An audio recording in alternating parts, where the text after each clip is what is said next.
27.5-mile trek at Philmont Scout Ranch with over 4,000 feet of elevation gain those 5 days. This isn't a casual stroll in the woods, it's not a hike. It's a proving ground, an environment that strips away comfort and replaces it with challenge, with reality, with a kind of discomfort that demands something from you.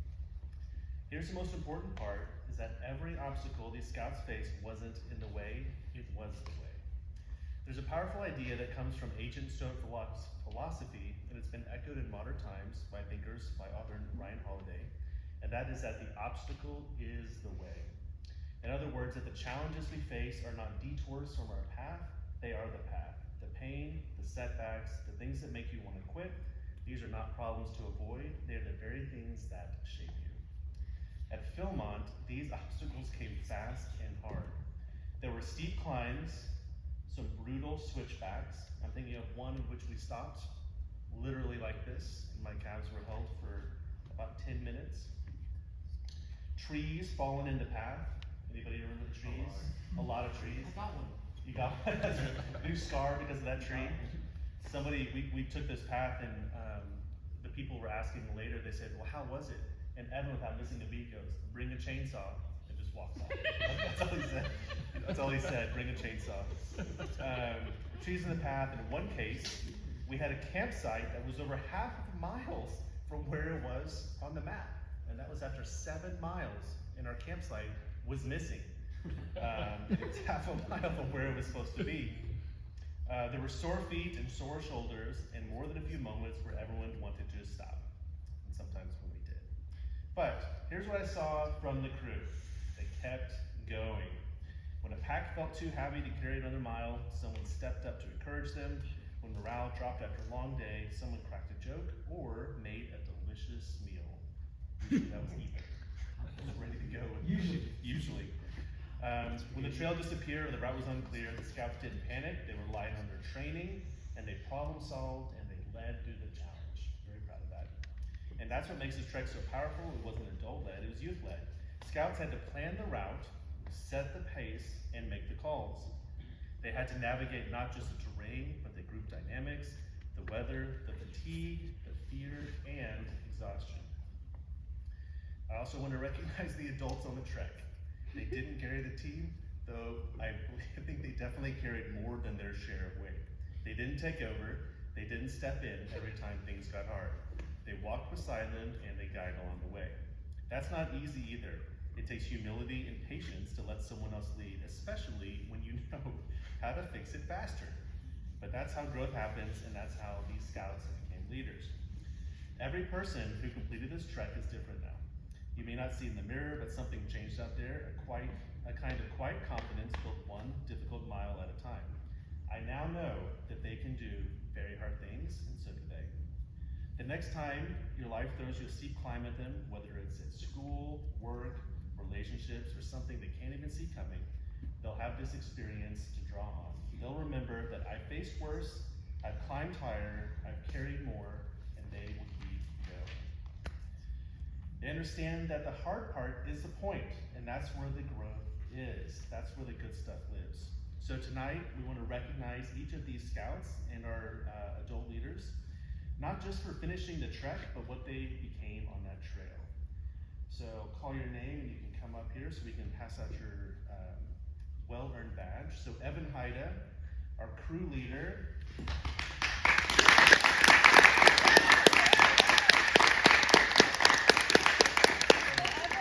As a crew leader, he had lots of extra responsibilities, including a lot of paperwork, both when we got to the camp and when we left the camp. Responsible for morale, decisions, and ensuring that no one was left behind. What did you say every time that we were ready to go? Is anyone not ready? And then we said, hike on! Let's go home. No, we didn't say that. We said, let's go home. Well, let's go The home. first 3 days was hike on! The last 2 days was let's go home. Alan Abraham, who wasn't here tonight, but he was our chaplain, extremely positive, and I think he actually really enjoyed the mountains the most. Every time we turned a corner, he talked about how beautiful it was. He loved the outdoors. Ben Hepner is also not here tonight. Ben Hepner was a rock, and he was our steady Eddie the entire time. He was immediately removed from duty as being the person in charge, and being the person in front. He was no longer a pace setter after like the first day. Ethan Hall, come on up here. Ethan here.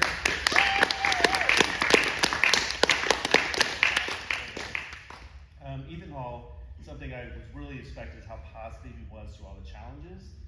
Always uplifting and really did a great job of keeping the morale. And also, amazingly, he somehow managed to be in pajamas the second we got into camp. And I'm not even kidding, like he would literally go behind a tree, like in a cartoon. He would walk up and then he would come out the other side wearing pajamas. I don't even know how he changed like that in the wilderness, but it was amazing. People still had their backpacks on and he already had his pajamas on. No messing around. Evan Peralta, come on up. Extremely positive attitude, quiet and very stoic. And I tell you, he rose to the challenge of carrying extra weight many times.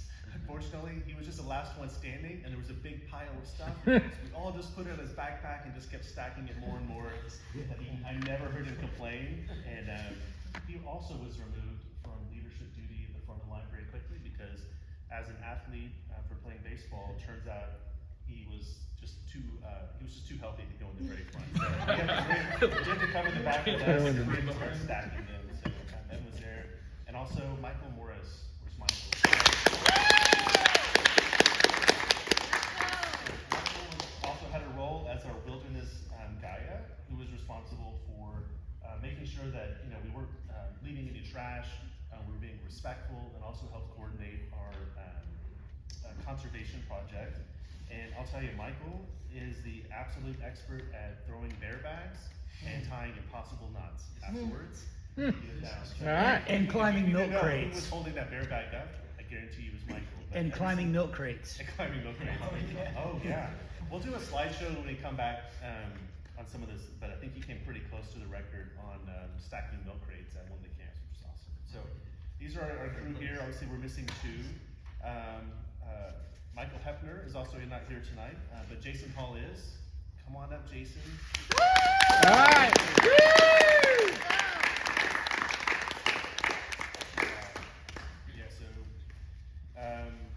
There are moments in the life that carve something deep into you, not with a comfort, but with a challenge. And I hope that Philmont was one of those moments for you. You faced rain, elevation. I forgot to put rain and mosquitoes at the same time, which was brutal. Elevation, fatigue, and the tough logistics of 27 miles with everything you need on your back. The experience lives in your body now, and it lives with your memories. And if you let it, it can live in your decisions too. Life doesn't test you on the trail. One day, maybe a year from now, or 10 years from now, you'll face a different kind of mountain, a hard decision, a disappointment, something that doesn't seem fair or fixable. And when that day comes, I want you to reach back and think about these memories of what you faced at Philmont, and understand that anything is possible to accomplish, because you've already accomplished one of the most difficult things that anyone's been through. I also have a book that I want to share with you. It's a small memento of this journey here, because everybody knows that everybody knows I've read a lot of books, and I wanted to give this book out to all the participants. It's called The Obstacle is the Way. Evan knows this book. This is one of my favorite books of all time. It's one of the best books I've read because it's not about hiking. It's not even about scouting. It's about something deeper, and it's the idea that we grow through struggle, not around it. And really, it's called The Obstacle is the Way because the obstacle becomes the way you move through it. I wanted to share the book with you because you probably won't read it now. I mean, let's be honest. You may never read it. But I do want you to put on the bookshelf. In 5, 10, 15 years from now, when you do have a hard day, you can pull it off. And we've got a note in the front from our Philmont expedition with your names on the front of it. And you can read one of the chapters in here, and you might be able to push you through that challenge. So the book is a gift to you, but the real gift is a lesson you earned out there in the mountains that the obstacle is the way.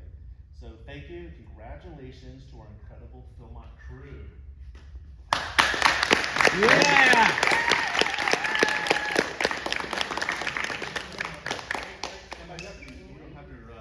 You don't have your books, but more important the book here. It sounds like a summer reading project. I don't know why.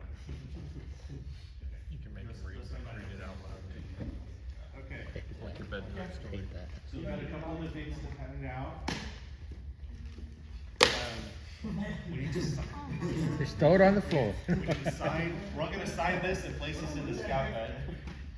This is a special award that we achieved. It's called the We All Made It Award.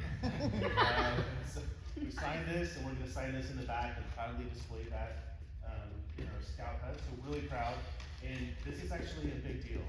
Not all the crews actually finished.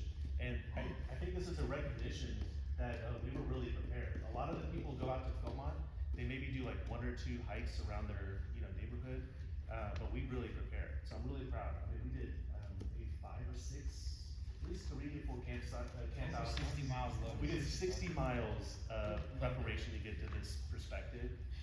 That's why we all made it, because we did the work, and so I'm really proud of that. They don't give these out to everyone, obviously. And we also received a special patch here. So this is the fact that we achieved our wilderness pledge. Thanks to our wilderness guide over here. What that meant is that while we were on the trail, we did 3 hours of conservation work. And this was no joke. Turns out, I never knew how a trail was built until we actually built one ourselves. So we showed up there after hiking a mile to get to our location. They gave us pickaxes, metal rakes, shovels, sledgehammers, safety goggles, hard hats, and basically said, guess what? You're now building the trails. So we literally, for 3 hours in the sun, dug into the ground, built a trail, pulled out massive stumps. We'll show pictures later on, but it was a ton of work. We then turned around and hiked 6 miles through the river that had over 50 crossings of the river, which we found out afterwards is code words for you go up and down 50 times. 278 stories. 278 stories. Okay, so we achieved our wilderness pledge, and next time we go to Philmont, because hopefully we'll go again in 10 years, you'll be able to step on the same trail you did that. So we're in the sky. Pass this up here. Okay. Thank you. And then, also the highly coveted Philmont Scout Ranch, which is only available by going to Philmont Scout Ranch. So you guys earned these, wear them proudly.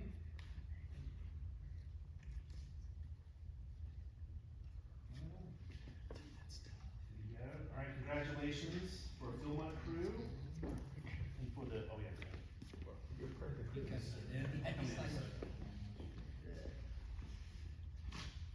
Arms around each other's shoulders, guys. No. One more time, one more time.